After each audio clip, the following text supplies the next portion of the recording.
అసెంబ్లీలో పీసీబీపై చర్చ కూటమిలో కుంపటి రాజేసిందా? ముఖ్యంగా ఎమ్మెల్యే బోండా ఉమా చర్చ సందర్భంగా నేరుగా పవన్ కళ్యాణ్ పేరు ప్రస్తావించడం, రిప్రజెంటేషన్ ఇవ్వడానికి ఆయన అందుబాటులో ఉండటం లేదనడంతో ఒక్కసారిగా హీట్ పెరిగింది. దీనికి ఉప ముఖ్యమంత్రి పవన్ కౌంటర్ ఇచ్చారు. తాను అందుబాటులో లేదనడం కరెక్ట్ కాదన్నారు పవన్. పీసీబీకి ఉద్యోగుల కొరత ఉందని, అన్ని ఒక్కసారిగా పూర్తి చేయడం సాధ్యం కాదన్నారు.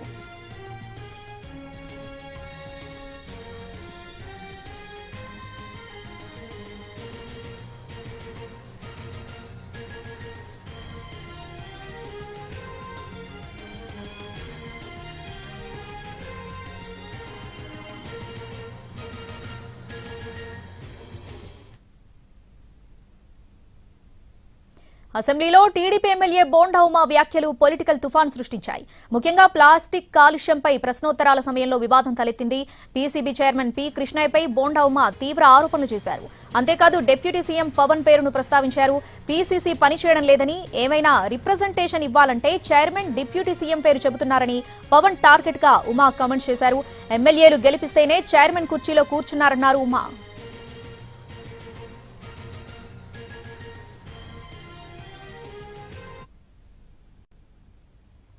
పొల్యూషన్ కంట్రోల్ బోర్డు అసలు ఉందా లేదా, అసలు ఆ బోర్డు కానీ దాంట్లో ఉన్న టాస్క్ ఫోర్స్ కానీ దాంట్లో ఉన్న మెంబర్ సెక్రటరీ కానీ ఎక్కడా కూడా పని చేస్తున్నట్టు ఎక్కడా కనపడతలేదు అధ్యక్ష.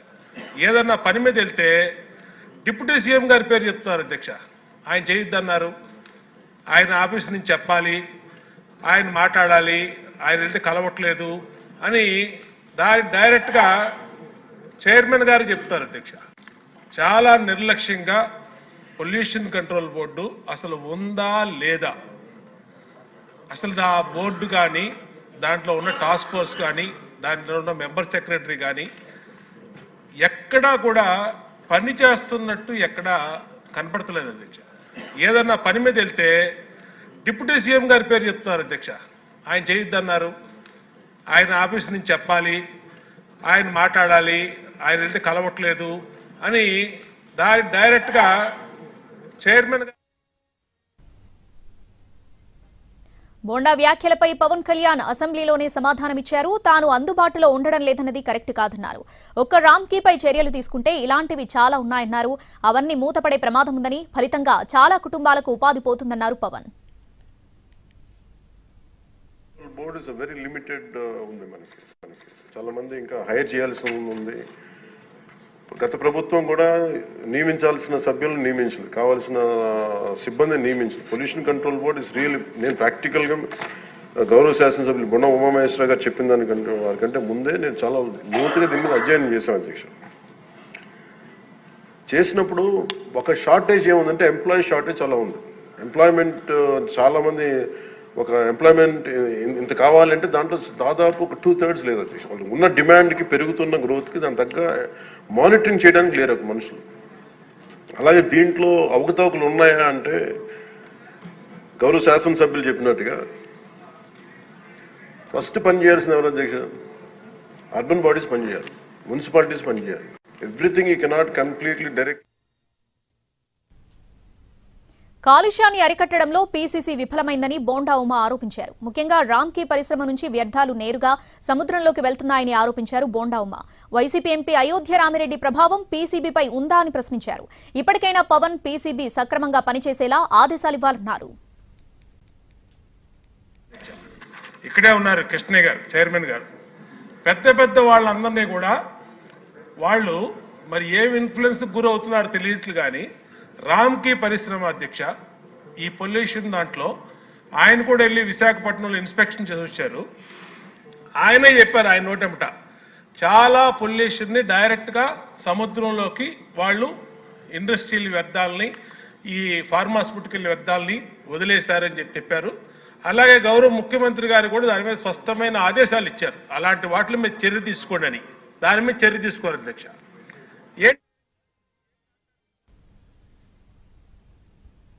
పరిశ్రమల కాలుష్యాన్ని నియంత్రించి నిబంధనలు అమలయ్యేలా చూస్తామన్నారు పవన్. అంతేగాని పరిశ్రమల నిర్వాహకులను బెదిరించి వారు పారిపోయే పరిస్థితిని కూటమి ప్రభుత్వం తీసుకురాదన్నారు పవన్. వెళ్లిపోయిన పాలకుల విధానాలను అనుసరించాలని ఎవరైనా భావిస్తే కూటమి పాలనలో అది సాధ్యం కాదని తేల్చి చెప్పారు ఉప ముఖ్యమంత్రి పవన్.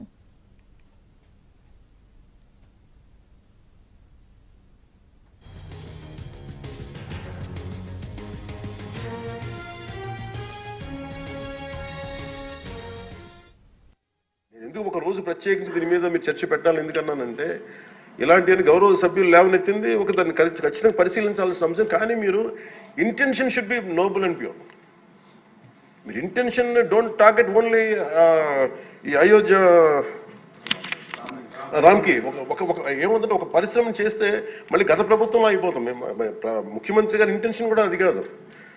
ఇప్పుడు ఈ వేరే పార్టీల నుంచి రూలింగ్ పార్టీలోకి వచ్చారు, వీళ్ళందరినీ తీసుకున్నప్పుడు కంటిన్యూస్ వాళ్ళ సైడ్ తీసుకున్నారో మనకు తెలియదు. కానీ వాళ్ళు గతంలో పనిచేశారు కదా, ఆ ఇంటెన్షన్తో చేస్తే మటుకు అది ఈ ప్రభుత్వానికి అది రైట్ కాదు. నేను ఎందుకు ఒక రోజు ప్రత్యేకించి దీని మీద మీరు చర్చ పెట్టాలి ఎందుకన్నానంటే ఇలాంటి గౌరవ సభ్యులు లేవనెత్తింది ఒక దాన్ని ఖచ్చితంగా పరిశీలించాల్సిన అంశం. కానీ మీరు intention should be Nobel and pure. మీరు ఇంటెన్షన్ డోంట్ టార్గెట్ ఓన్లీ ఈ అయోధ్య రామ్కి ఏముందంటే ఒక పరిశ్రమ చేస్తే మళ్ళీ గత ప్రభుత్వంలో అయిపోతాం. ముఖ్యమంత్రి గారి ఇంటెన్షన్ కూడా అది కాదు. ఇప్పుడు ఈ వేరే పార్టీల నుంచి రూలింగ్ పార్టీలోకి వచ్చారు, వీళ్ళందరినీ తీసుకున్నప్పుడు కంటిన్యూస్ వాళ్ళ సైడ్ తీసుకున్నారో మనకు తెలియదు. కానీ వాళ్ళు గతంలో పనిచేశారు కదా, ఆ ఇంటెన్షన్తో చేస్తే మటుకు అది ఈ ప్రభుత్వానికి. చైర్మన్ కృష్ణయ్యకి ఏదైనా చెబితే నీలాంటి ఎమ్మెల్యేలను చాలా మందిని చూశామని చెబుతున్నారన్నారు బోండా ఉమ. పొల్యూషన్ కంట్రోల్ బోర్డుకు వెళ్లి ఫిర్యాదు చేస్తే డిప్యూటీ సీఎం పవన్ అందుబాటులో లేరని సమాధానాలు వస్తున్నాయన్నారు.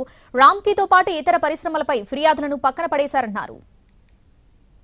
డిప్యూటీ సీఎం గారిని కోరుతున్నాం అధ్యక్ష, పొల్యూషన్ కంట్రోల్ బోర్డుని కొంచెం పనిచేసే విధంగా ఆయన కొంచెం గట్టిగా మందలించాలి అధ్యక్ష. ఆయన చెప్పాలి అధ్యక్ష. ఏదన్నా రిప్రజెంటేషన్ ఆయన దగ్గరికి గౌరవ చైర్మన్ పొల్యూషన్ కంట్రోల్ బోర్డు తీసుకెళ్తే నేను ఇలాంటి ఎమ్మెల్యేలు చాలామంది చెప్పారు, నాకు 40 సంవత్సరాల నుంచి చాలామంది చెప్పారని చెప్పి మాట్లాడుతున్నారు అధ్యక్ష. అది కరెక్ట్ కాదు అధ్యక్ష. ఎమ్మెల్యేలు గెలిస్తేనే చైర్మన్ కూర్చున్నాడు అధ్యక్ష. అక్కడ ఆయన గెలిస్తే ప్రభుత్వం రాలేదు అధ్యక్ష. ఎమ్మెల్యేలు అందరూ ఉంటేనే ఆయన చైర్మన్ సీట్లో కూర్చున్నాడు. కాబట్టి దయచేసి ఆయనకు కూడా విజ్ఞప్తి చేసేది ఏంటంటే పెద్ద పెద్ద చేపల్ని పట్టుకోండి, మీరు యాక్షన్ తీసుకోండి. అయోధ్య రామరెడ్డి రామ్కి వాళ్ళని ఎందుకు వదిలేశారు? మీరు ఎందుకు వదిలేశారు చెప్పండి. ఈ సభలో ఇక్కడే ఉన్నాడు ఆయన. అది చెప్పకుండా చిన్న చిన్న వాటికి 100 కారణాలు చెప్పి ఎక్కడో ఎన్జిటి వాళ్ళు ఒప్పుకోలేదని లేదా డిప్యూటీ పీసీబీ చైర్మన్ గురించి ఎమ్మెల్యే చేసిన వ్యాఖ్యలు బెదిరింపు ధోరణిలో ఉన్నాయని, వ్యక్తిగత ఉద్దేశాలతో ఒకరిని లక్ష్యంగా చేసుకుని మాట్లాడారనిపిస్తుందన్నారు ఉప ముఖ్యమంత్రి పవన్. ఆయన సరిదిద్దుకోవాలో ఏంటో నాకు తెలియదు, కానీ ఒక మాట అయితే చెప్పదలుచుకున్నాను. ఇది అందుబాటులో ఉండరు, ఇవన్నీ తప్పు. రాగానే మనకి చైర్మన్ గారికి కూడా చెప్పాను, first pollution control board open చేయమని. అదొక వాస్తవం ఏంటంటే పొల్యూషన్ కంట్రోల్ బోర్డు సామాన్య మనిషికి సంబంధం ఓన్లీ ఇండస్ట్రియల్ కనెక్టెడ్ అనుకుంటాను.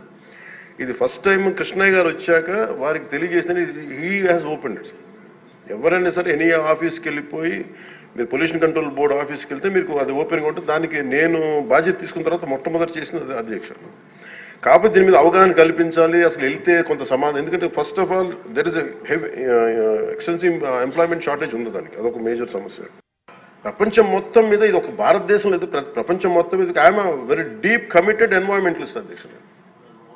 నేను రియల్ లైఫ్లో వాడటానికి 100 ఆలోచిస్తాను. కానీ ప్రాక్టికల్గా మనం చూసేటప్పటికి ఇప్పుడు ఏ పరిశ్రమ అయినా సరే పొల్యూషన్ లేకుండా ఏ పరిశ్రమ లేదు, ఒకటి లేదు. కాబట్టి ఏమవుతుంది, అప్లై చేయాలి ఒక రూల్. అంటే ఇది గౌరవ ముఖ్యమంత్రి గారు కూడా మీకు రెగ్యులేటరీ బాడీగా ఉండాలి తప్ప మీరు ఎన్ఫోర్స్మెంట్ బాడీగా నిజంగా పొల్యూషన్ కంట్రోల్ బోర్డు ఉంటే అది ఏ రకమైన ఒక అస్తిత్వానికి దారి ఒక స్థిమితం లేకుండా ఎలా వెళ్ళిపోతుందని ఒక భయం ఉంది అందరికీ, ఇంక్లూడింగ్ గౌరవ ముఖ్యమంత్రి గారికి కూడా ఉంది. ఇది బోండా ఉమా వ్యాఖ్యలను పవన్ సీరియస్ గా తీసుకున్నారు. బోండా ఉమా వ్యాఖ్యలపై లోతుగా పరిశీలన చేయమని అధికారులకు సూచించారు. ఎమ్మెల్యే ఈ విధంగా వ్యాఖ్యలు ఎందుకు చేయాల్సి వచ్చిందని డాక్టర్ కృష్ణయ్యను అడిగారు ఉప ముఖ్యమంత్రి.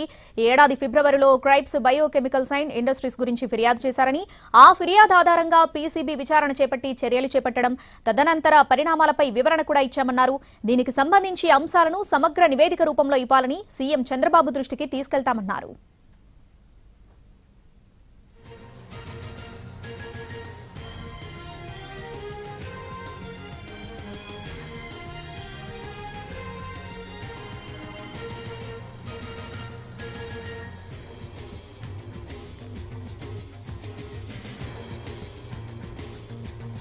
ఇక సీఎంఓ కూడా ఈ వ్యవహారంపై ఆరా తీసింది. దీంతో పీసీబీ చైర్మన్ కృష్ణయ్య సీఎంఓకు పూర్తి వివరాలు సమర్పించారు. సీఎంఓ అధికారులు నివేదికను సీఎం దృష్టికి తీసుకెళ్లారు.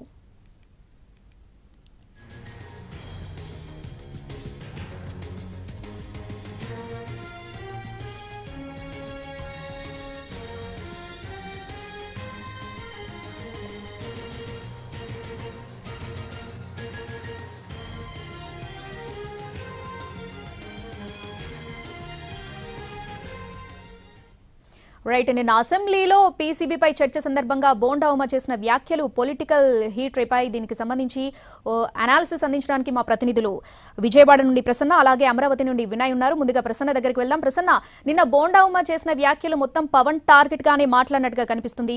మీ వ్యూ ఏంటి దీనికి సంబంధించి?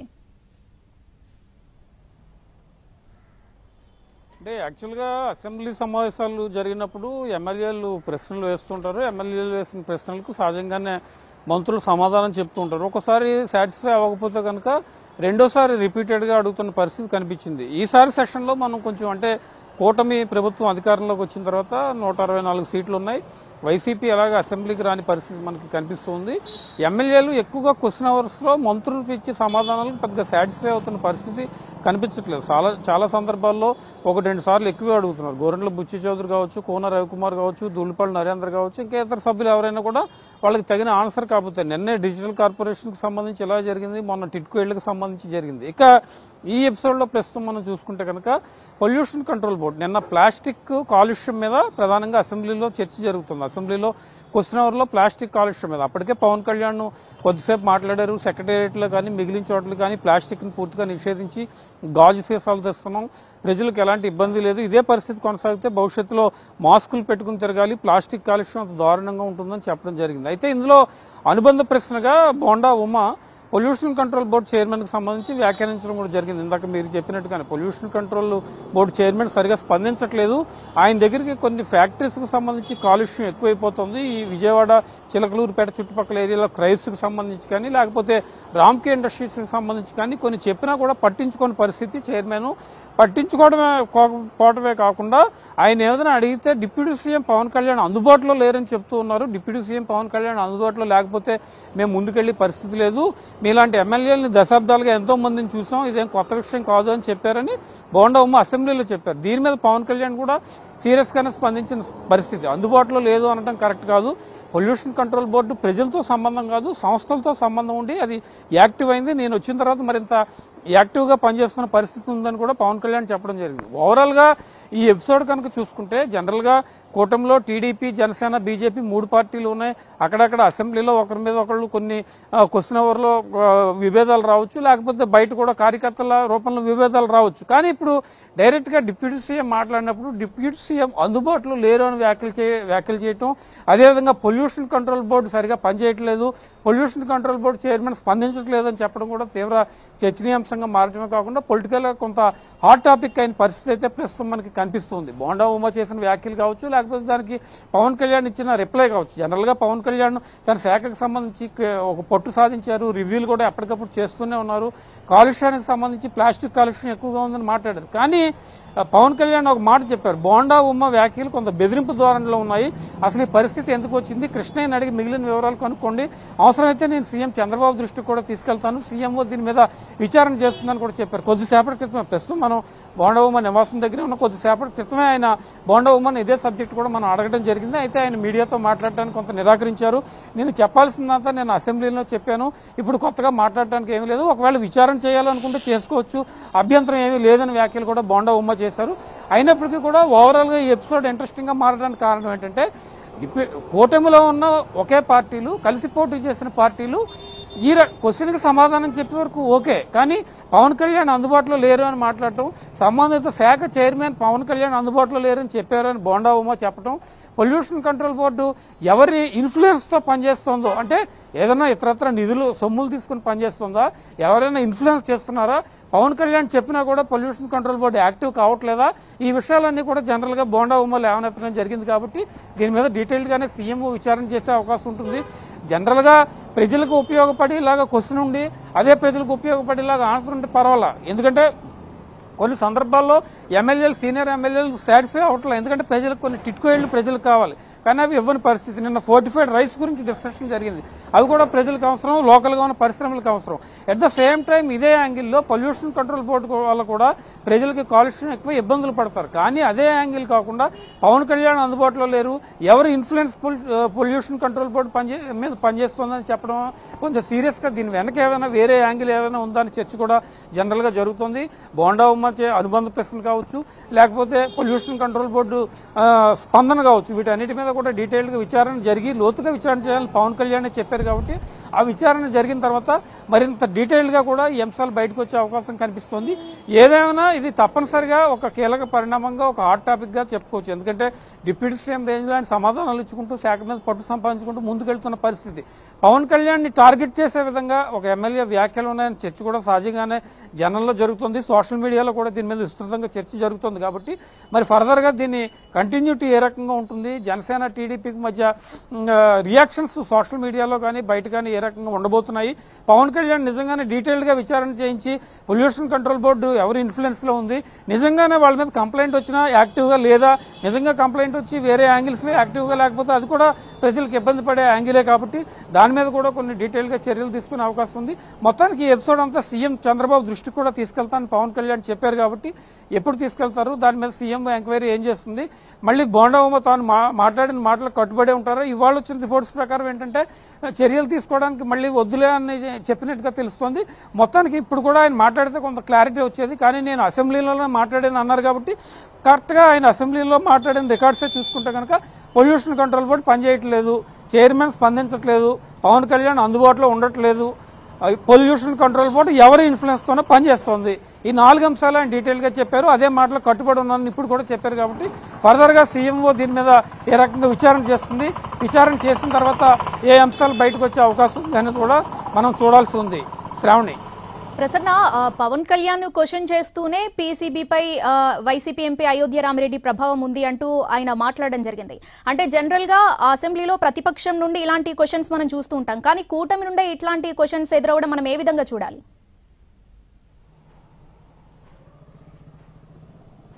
అంటే జనరల్గా కూటమి క్వశ్చన్ అవర్ అంటే ప్రజలకి క్వశ్చన్ అవర్ కానీ జీరో అవర్ కానీ, క్వశ్చన్ అవర్లో ప్రధానంగా క్వశ్చన్ అడుగుతారు మంత్రిని, జీరో అవర్లో సబ్జెక్ట్ ఏదైనా కూడా మాట్లాడచ్చు. క్వశ్చన్ అవర్కి వచ్చేటప్పుడు ఎమ్మెల్యేలు చాలా మంది ఆ నియోజకవర్గాల్లో ప్రజలు పడుతున్న ఇబ్బందులు, కొంతమంది సీనియర్ ఎమ్మెల్యేలు అయితే జనరల్గా రాష్ట్రంలో ఉన్న ఇబ్బందులు ఇవన్నీ కూడా క్వశ్చన్ అవర్లో వస్తూ ఉంటాయి. అయితే అదే తరహాలో గత 2 సెషన్ల నుంచి అంత ముందు అసెంబ్లీ అయినా ఇప్పుడైనా చాలా స్ట్రాంగ్ గానే ఎమ్మెల్యేలు అడుగుతూ ఉన్నారు. మంత్రి చెప్తున్న సమాధానాలతో కూడా వాళ్ళు పెద్దగా సంతృప్తి పడట్లేదు, అధికారులు సరిగా చేయట్లేదని మంత్రుల మీద కూడా నెట్టేస్తున్న పరిస్థితి. అధికారులు మీరు కంట్రోల్ చేయండి, పాత ప్రభుత్వ తరహాలోనే అధికారులు ఉన్నారు. ఇప్పుడు కూడా పవన్ కళ్యాణ్ ఇదే వ్యాఖ్యలు చేశారు. రామ్కీ ఇండస్ట్రీ మీద చర్యలు తీసుకోమని బోండా ఉమా కోరితే మనం ఇలా చర్యలు తీసుకుంటూ పోతే అసలు ఇండస్ట్రీలే ఉండవు, దానికి విధి విధానాలు చర్చించాలి, రోజంతా రోడ్డు మీద ఉన్న చెత్తను ఊడ్చుకుంటూ మనం పనిచేయలేం కదా. కాబట్టి ఒక పాలసీ కాంక్రీట్ గా తీసుకుని ఆ పాలసీ ప్రకారం ముందుకెళ్లాల్సిన పరిస్థితి ఉందని డిప్యూటీ సీఎం పవన్ కళ్యాణ్ చెప్పారు.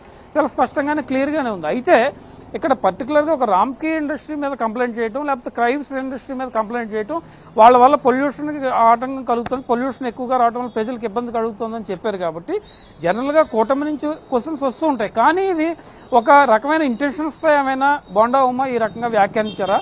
పవన్ కళ్యాణ్ అందుబాటులో ఉండట్లేదు అనే అంశాన్ని అసెంబ్లీలో ఎందుకు చెప్పాల్సిన పరిస్థితి వచ్చింది? జనరల్ గా అధికారులు ఏముంది, మేము తర్వాత మాట్లాడతాం, లేకపోతే స్పందించాము, స్పందించలేదు, ఏదో ఒక అధికారుల వెర్షన్ ఉంటుంది. జనరల్ గా క్వశ్చన్స్ అన్నిటికీ అధికారుల వెర్షనే మంత్రులు కూడా చదవడం జరుగుతుంది. కానీ పవన్ కళ్యాణ్ అందుబాటులో లేరు, అందువల్ల మేము పనిచేయలేకపోతున్నామని అధికారులే చెప్పారని బోండా ఉమా చెప్పారు. కాబట్టి ఈ అంశానికి కొంత సీరియస్నెస్ వచ్చింది. అంతేకాకుండా పొల్యూషన్ కంట్రోల్ బోర్డు ఎవరి ఇన్ఫ్లుయెన్స్తోనే పనిచేస్తోంది, కాబట్టి దీని మీద కూడా చర్యలు తీసుకోవాలనే యాంగిల్లో కూడా బోండా ఉమా మాట్లాడారు. ఓవరాల్ గా కూటమిలో ఎమ్మెల్యేలు క్వశ్చన్స్ వేస్తూ ఉన్నారు, కానీ నిన్న జరిగిన ఎపిసోడ్ మాత్రం కొంచెం సపరేట్ గా చూడాల్సిన పరిస్థితి మనకు కనిపిస్తోంది. ఎందుకంటే అందులో కూడా కొంత పొలిటికల్ ఇంటెన్షన్స్ తో ఏమైనా ఈ వ్యాఖ్యలు జరిగాయా? పవన్ కళ్యాణ్ కూడా మాట్లాడారు, బెదిరింపు ధోరణిలో ఎమ్మెల్యే వ్యాఖ్యలు ఉన్నాయి. జనరల్ గా క్వశ్చన్ అవర్ లో ఎమ్మెల్యేలు మాట్లాడిన మాటలకు ఎవరు కూడా ఈ రకంగా మంత్రులు రిప్లై ఇవ్వాల. బోండా ఉమా వ్యాఖ్యలు ఒక బెదిరింపు ధోరణితో ఉన్నాయి. పొల్యూషన్ కంట్రోల్ బోర్డు చైర్మన్ ఆయన మాట్లాడినా, లేకపోతే డైరెక్ట్ గా పవన్ కళ్యాణ్ అందుబాటులో ఉండటం లేదు అని చెప్పినా కూడా బెదిరింపు ధోరణిలో ఈ వ్యాఖ్యలు ఉన్నాయి. కాబట్టి సీఎంఓ కానీ లేకపోతే సీఎం దృష్టికి తీసుకెళ్లిన తర్వాత కానీ ఒక డీటెయిల్డ్ ఎంక్వైరీ దీని మీద జరగాలన్న అంశాన్ని ప్రధానంగా పవన్ కళ్యాణ్ చెప్పారు. మరి డీటెయిల్డ్ ఎంక్వైరీ జరిగిన తర్వాత ఏ అంశాలు బయటకు వచ్చే అవకాశం ఉంది, ఏ ఇంటెన్షన్ తో బోండా ఉమా క్వశ్చన్ అడిగారు, దీని వెనక కారణాలు ఏమైనా ఉన్నాయా అని కూడా ఎంక్వైరీ చేయడం జరుగుతుంది.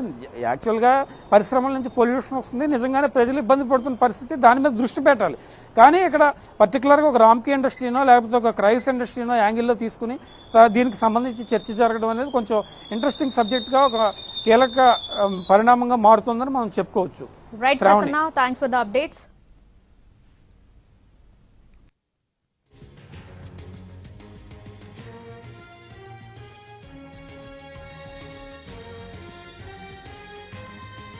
షోకాస్ నోటీస్ ఇష్యూ చేయడం జరిగింది, యాక్షన్ తీసుకోవడం జరిగింది.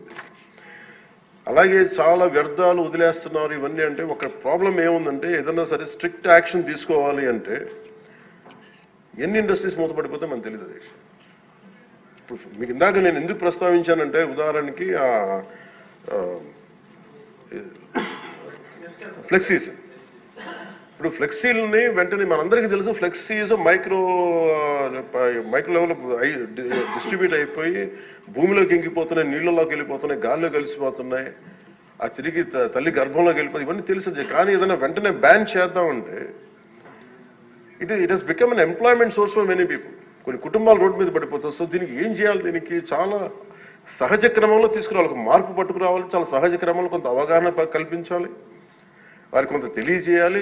సడన్ గా మెషిన్ పెట్టాల్సిన ప్లాస్టిక్ పెట్టే చోట బయోడిగ్రేడబుల్ మెటీరియల్ పెట్టాలంటే దానికి ఆ పర్టికులర్ ప్రింటింగ్ మెషిన్ ఎంతవరకు యాక్సెప్ట్ చేస్తే, కలర్స్ అంత సాచురేషన్ ఉంటుందా లేదా, ఇవన్నీ కూడా ఆలోచించాలి. వారికి ఉదాహరణకి మనకి డెల్టా పేపర్ మిల్స్, మనకి భీమవరం డెల్టా పేపర్ మిల్స్ మొత్తం అసలు కూర్చోబెట్టి ఒక బలమైన పంట కాలం నాశనం అయిపోయినాయి. అది మీ దృష్టిలో ఉంటుంది, మీకు తెలుసా? కానీ ఇప్పుడు తీసేద్దామంటే ఇప్పుడు దీన్ని ఎలా శిక్షిస్తారు? దీన్ని చెప్పండి. దీనికి కొంత ఒక విస్తృత, నేను మొన్న ఎందుకు నేను ఒక